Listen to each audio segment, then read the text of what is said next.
Welcome back, troglodytes, to your daily dose of guitar information, the Trogly's Guitar Show. Today, we unbox 4 guitars, but most importantly, we learn what happens when you buy something off of eBay. So eBay recently has kind of been trying to fight back against Reverb. I know we've talked about it before, and the fact that they kept their 3.5% fee, but I still stand by my theory that people that don't know a lot about guitars usually sell on eBay simply because they just never heard of the musician's market Reverb. But yeah, unfortunately, this is what UPS delivered, so I'm just hoping and praying that it ends up okay. Because essentially they just wrapped our case in really thin cardboard and my handle is now all destroyed. So here's hoping for the best, because eBay resolution, not always the best, but then again, I have not bought a ton of stuff from eBay recently, so maybe they've gotten better. But the story behind this one is, I think it was slightly after a guitar hunting episode, I had saw this guitar on eBay and it's like, okay, that actually looks pretty nice.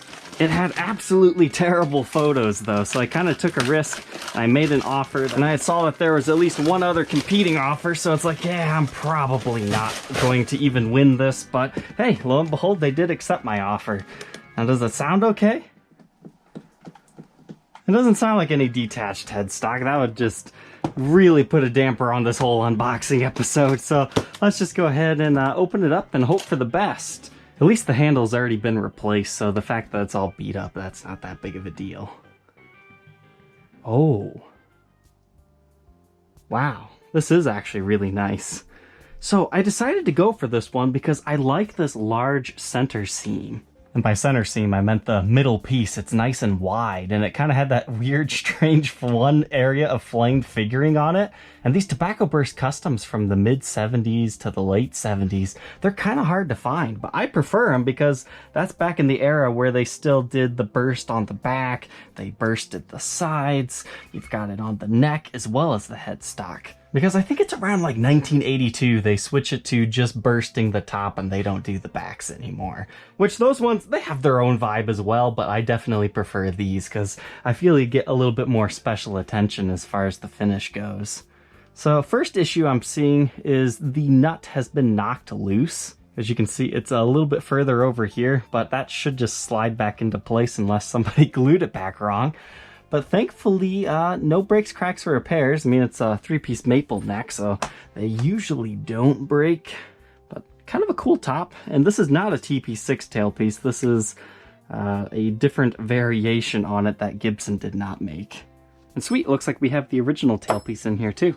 It might not look too bad in the GoPro footage, but it took me a good 2 hours to clean this guy up. After a quick little polish job, changing the tailpiece back to original, this thing really came to life. So I found not only does that centerpiece have that weird flame stripe right there, but it also has bird's eye right here, especially if you take that pickguard off. So this is just such a fascinating 79 Les Paul custom. I'm glad I took the chance on it because this is just beautiful. But then again, I love these Tobacco Burst late 70s customs because they are beautiful. The frets definitely needed some cleaning. There was a bunch of finger gunk on this one. It ended up being pretty much all original. You've got the original T-tops in it. The frets show very little to no wear. It's mainly just the gold hardware that's tarnished a bit, but there have been other pickups in here at one point in time, but it's all conditioned and ready to go. You can check it out on my Reverb shop. Let's go ahead and check out this one. This is a new Gibson guitar here from the original collection. Not a whole lot of backstory to this one, I just happened to find a good deal on it, so I was like, yeah, okay. I've already reviewed this model, but let's go ahead and check out the 2020 Gibson quality control. Because these have changed quite significantly from early 2019 when I did my first reviews of the original collection.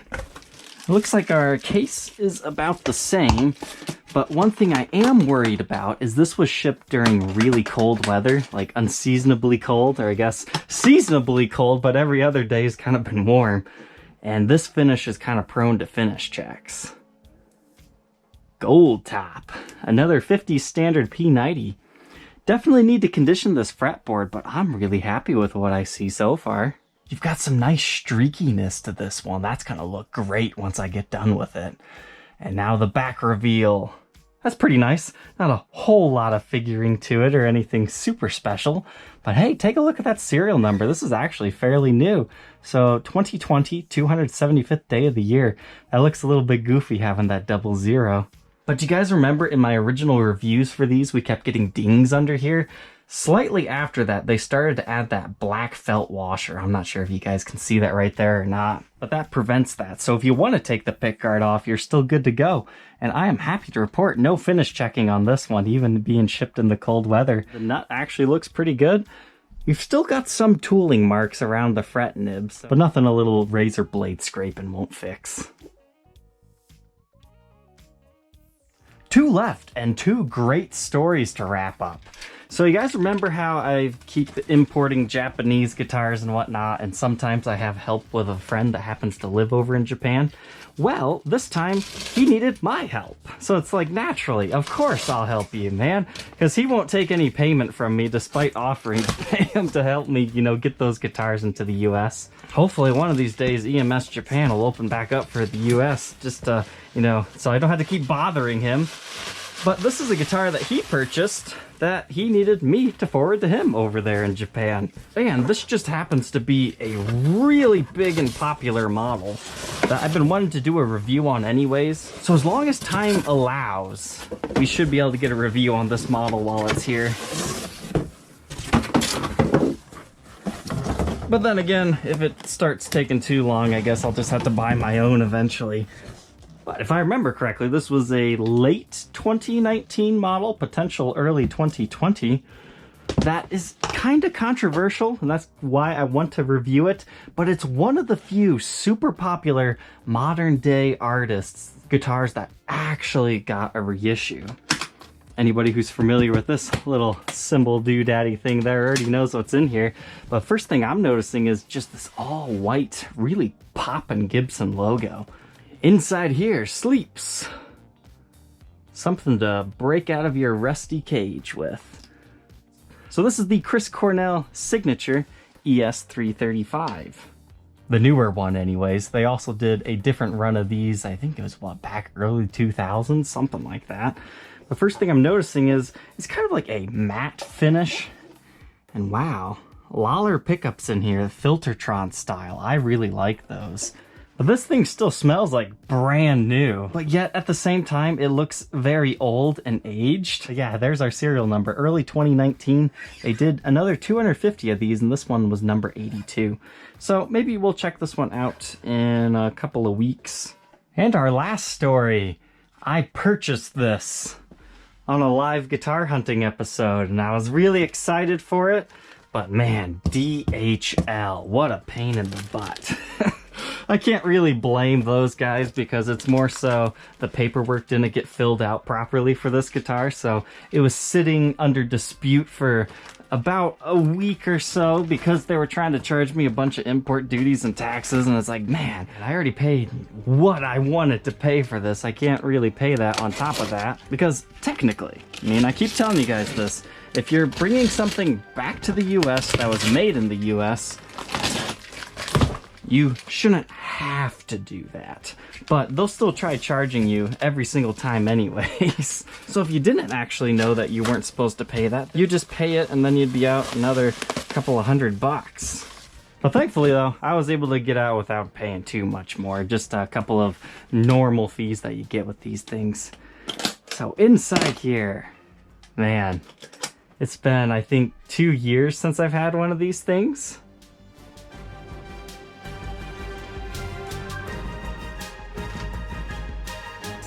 Oh man, it's still purple. The Modern Flying V, one of 33 made in the ebony prism. So we found this thing in Japan thanks to an eBay broker, and I contacted them directly and just bought it from them for much cheaper than that. But the price on this was really attractive. They actually sent me an email and said, hey, there's like a really small impression up here if you get it in the light. Like somebody left one of those Snart clip-on tuners on there. It's like, yeah, I really don't care. I just wanted one of these Modern Flying Vs again, because even though there's a whole bunch of things that I wish I could change about these things to make it closer to the original Roswell Rhodes, At the same time, I really think this is a sleeper model. It'll take, 10, 15, 20 years before these things become ultra cool, but I'm still going to stand behind investing in a modern Flying V because, yeah, I really don't see Gibson doing this again. I think it'd be fun to, modify this one. But the second time buying one of these things, knowing what to expect, that it will be a little bit purple, it's kind of cool. So I don't think I will re-review this guitar. I just bought this for another reason, which will be tomorrow's episode. It may or may not be in that case over there. But enough being ominous, let's go ahead and do some boxings. Here's one that we haven't seen in a while, the Slash Les Paul Standard. This has to be my favorite color of all of the signature Slash guitars. And it really does not show up on camera very well. It always looks really yellow here, but it's more like a pale natural color. This one just has such a spectacular top to it, and it's going to somebody who says that this is his absolute dream guitar, and he's really happy that he could finally afford it. But unfortunately, despite packing this up, having it ready to go for him because I knew he was excited, he ghosted me on payment. So I've marked this thing way down on my Reverb shop because it's sitting in a box. Instead of unpacking it, I would rather send it to someone that does want it. So definitely check out my shop for that. Next one to pack up here. This did not take very long to sell at all. The mysterious 125th anniversary Les Paul Supreme. So essentially the story goes for this buyer that he thinks Gibson's going to continue to make these and that they just made a bunch of necks back in 2019, but I don't know. It appears that whenever one of these does show up in the USA, it's not at the big retailers. It's at unknown mom and pop shops. For a lack of a better term. They're usually the smaller stores that got these in stock. So I really do not know what's up with these, but maybe one day we will be able to tell the full story of these. But for right now, it just appears to be a very strange model that has not been 100% completed yet.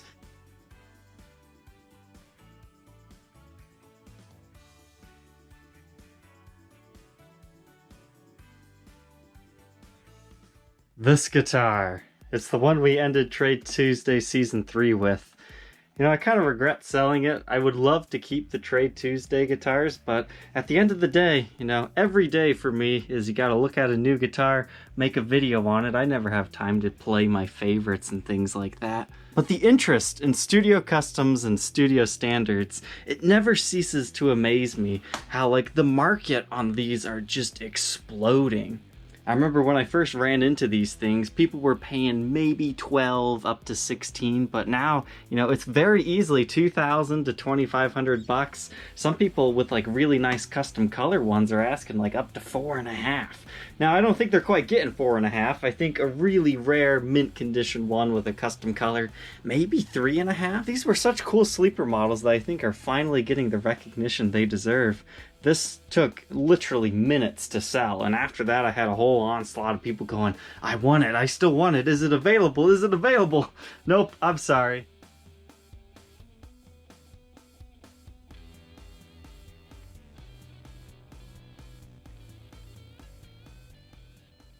We haven't seen this guitar in a long time. Man, I think I reviewed this back in, March? Maybe slightly after that. This is the 60th anniversary 1960 Les Paul. I thought it was a beautiful example. I love the fretboard on this one, the way that it's all streaky like that, and it's got a super wide and active top. It doesn't photograph very well, but in person, it's just such a sight to behold. But I like it. Still smells brand new. It's been sitting in its case. And a super early serial number. That was why I chose this one in the first place. One of the first 50 of the 60th anniversary run. Now this guy, he's not staying in the States. He's going down to Costa Rica. So he's got a little bit of a journey. Let's go ahead and pack him up. Thank you, Troglodytes, for tuning into this boxing unboxing episode. I hope you enjoyed getting to see all these cool guitars. Don't forget to like, comment, and subscribe, and we will see you tomorrow on the next episode. Take care.